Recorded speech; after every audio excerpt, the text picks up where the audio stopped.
seandainya pun terjadi hal-hal yang tidak diinginkan, pasti tetap kalian yang akan dibela oleh OJK. Karena apa? Mereka sudah mengeluarkan peraturan bahwa pinjol tidak boleh menggunakan pihak ketiga dalam menagih.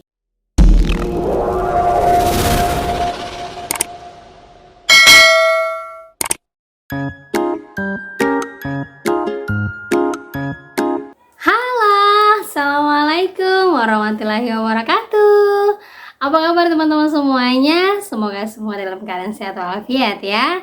Dan ketemu lagi kita di penghujung hari ini, mendekati hari weekend. Kebetulan hari ini adalah pengambilan rapot. Alhamdulillah sudah selesai semuanya untuk anak-anak. Semoga ibu-ibu yang ada di rumah dan bapak-bapak yang ambil rapot jangan kebawa emosi ya. Yang penting naik kelas. Oke teman-teman, kali ini kita akan membahas tentang rajanya dari debt collector. Wow. Kita akan membahas tentang peraturan-peraturan tentang debt collector di mana-mana saja kantornya, dan debt collector yang legal itu yang seperti apa. Biar teman-teman yang selalu tanya, Mbak ini desi lapangannya nggak Mbak? Mbak ini gimana Mbak kok desi lapangannya? Mbak kalau datang ke rumah gimana ya? Nah buat teman-teman semuanya yang emang takut akan kedatangan dari debt collectornya, simak baik-baik ini. Tapi sebelumnya buat yang baru aja gabung di channel saya, jangan lupa klik tombol subscribe ya, nyalakan notifikasi loncengnya agar terus terhubung dengan saya. Oke teman-teman, ini dia buat kalian.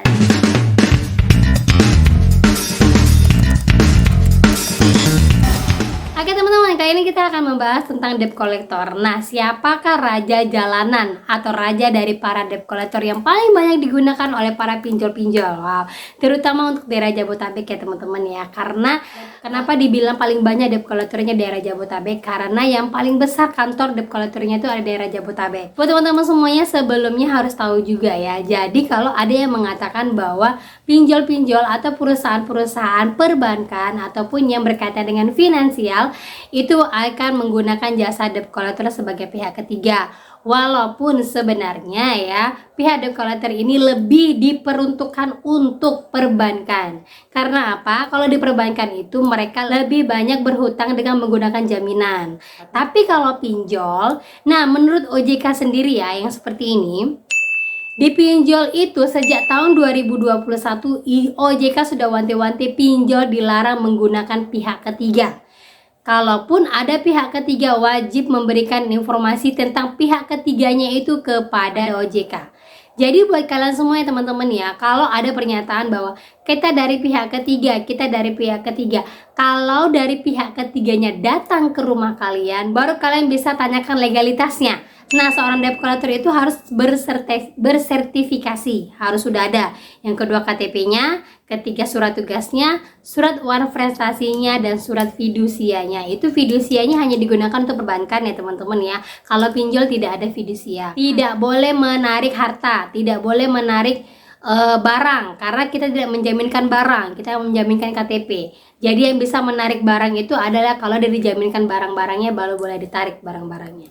Dan kalaupun seandainya ada yang mau membawa kuasa hukumnya, terus mereka itu menawarkan untuk kalian ayo saya temenin ke Penggadaian biar ada uangnya, itu kita bisa tolak. Karena itu tidak ada dalam undang-undang teman-temannya, dan itu tidak diwajibkan. Jadi kalian diwajibkan hanya untuk membayar uang saja, dan itu pun langsung kepada kantornya, bukan kepada debt collectornya ataupun nomor akun-akun atas nama pribadi ataupun nama perusahaan yang tidak jelas. Itu tidak boleh ya teman-teman ya, harus benar virtual akunnya perusahaan dari misalnya Kredi Pintar ataupun Isi Cash ataupun Shopee, harus itu.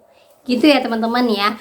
Nah, dan juga untuk debt collector sendiri, kalau kalian pernah mengatakan seperti ini ya, Mbak, kata debt collectornya, kalau saya tidak bayar sekarang nanti mereka nggak gajian loh Mbak, nanti mereka nggak dapat ini, nanti nggak dapat itu. Nah, dari pengalaman saya sendiri, saya pernah kerja di BAF, Busan Auto Finance, pembiayaan resmi motor Yamaha ya teman-teman ya. Jadi saya di situ tahu bagaimana tugas seorang debt collector dan bagaimana gajinya. Jadi kalau ada yang mengatakan bahwa Mbak, debt collector itu katanya nanti nggak gajian Mbak, nanti nggak ini. Nah ini beritanya jelas nih teman-teman. Beritanya ini jelas masih tahun 2023 itu besaran gaji dari seorang debt collector.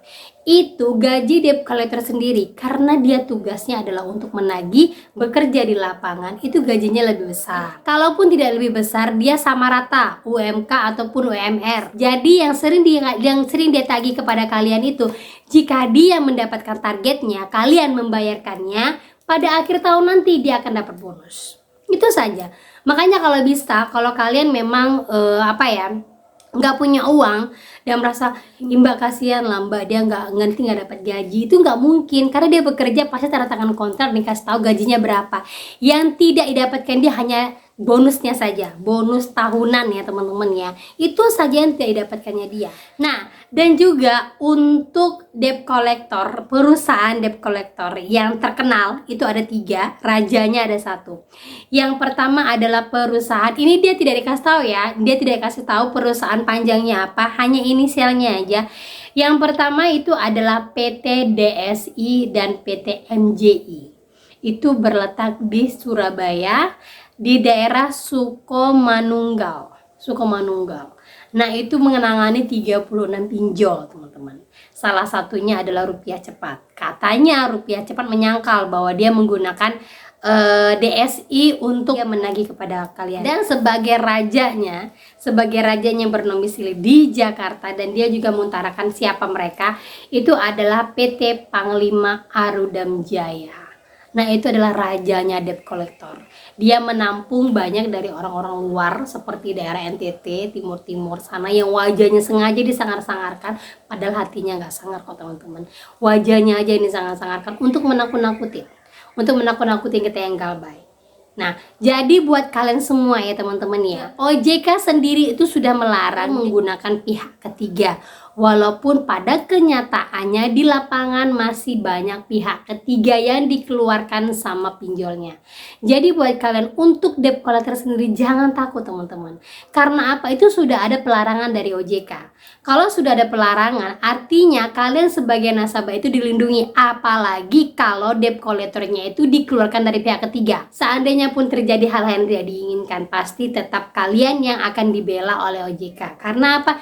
Mereka sudah mengeluarkan peraturan bahwa pinjol tidak boleh menggunakan pihak ketiga dalam menagih, karena hanya OJK yang berhubungan dengan pinjol. OJK tidak berhubungan dengan debt collector. Nah, itu yang perlu teman-teman ketahui ya. Jadi teman-teman, kalau ada yang mengatakan saya pihak ketiga dari pinjol ini, abaikan. Mulai sekarang abaikan teman-temannya. Kalian sudah tahu ya. Mulai sekarang abaikan, kecuali kartu kredit dan perbankan, karena nilainya besar, dan kartu kredit itu kita menyetujui beberapa persyaratan yang memang dia berikan kepada kita. Tidak hanya KTP, kita wajib mengajukan slip gaji, wajib mengajukan perusahaan di mana tempat kita kerja. Jadi itu resmi. Makanya kalau seandainya ada debt collectornya datang ke tempat kita dan dia akan membawa surat fidusia seandainya kita tidak bisa membayarkannya, itu untuk yang ini ya, level-level besar ya, maksudnya untuk limit yang besar. Tapi kalau limitnya 10 juta nggak bakalan sampai bawa-bawa surat fidusia deh teman-teman. Nah, buat teman-teman ketahui juga yang memang kalian saat ini baru-baru aja galbay terus merasa ketakutan nanti DC bakalan datang. Nah, ini ada pernyataan resmi dari pemilik PT Panglima Arudam Jaya ini yang mengatakan seperti ini, bahwa pada kenyataannya perusahaan debt collector itu adalah tetaplah sebuah perusahaan jasa. Perusahaan itu tidak ingin kehilangan nasabahnya walaupun nasabah itu galbay, dan tetap perusahaan harus menjaga kredibilitas dari perusahaannya agar dianggap baik oleh orang lain, agar dianggap baik oleh orang yang akan melakukan pinjaman lagi, orang yang akan pinjol-pinjol lagi. Jadi tetap di lapangan itu kalau ada yang mengatakan, Mbak ternyata desi lapangannya baik-baik kok Mbak ternyata mereka datang nggak pada bentak-bentak. Memang seperti itu. Kenyataannya di lapangan lebih banyak desi lapangan itu baik. Karena apa? Mereka diwajibkan untuk menjaga kredibilitas dari perusahaan. Kecuali yang lewat WA, SMS, telepon. Kalian tidak tahu identitasnya. Kalian tidak tahu siapa dia, siapa yang nelfon, bagaimana wajahnya, bagaimana mukanya, walaupun kalian tahu itu perusahaannya apa. Tetapi kalau yang sudah di lapangan itu bertemu fisik dengan kita, tatap-tatapan mata, atau mungkin kita saling salaman gitu ya kan teman-teman ya. Jadi mereka diwajibkan untuk menjaga kredibilitas dari perusahaan. Karena apa? Karena mereka perusahaan penyedia jasa yang akan dipakai jasanya sampai kapan ya. Oke, itu saja yang bisa saya sampaikan buat kalian. Semoga bermanfaat dan menjadi motivasi buat kalian dan pengetahuan siapa dan apa itu debt collector. Ya, oke, akhir kata saya ucapkan assalamualaikum warahmatullahi wabarakatuh.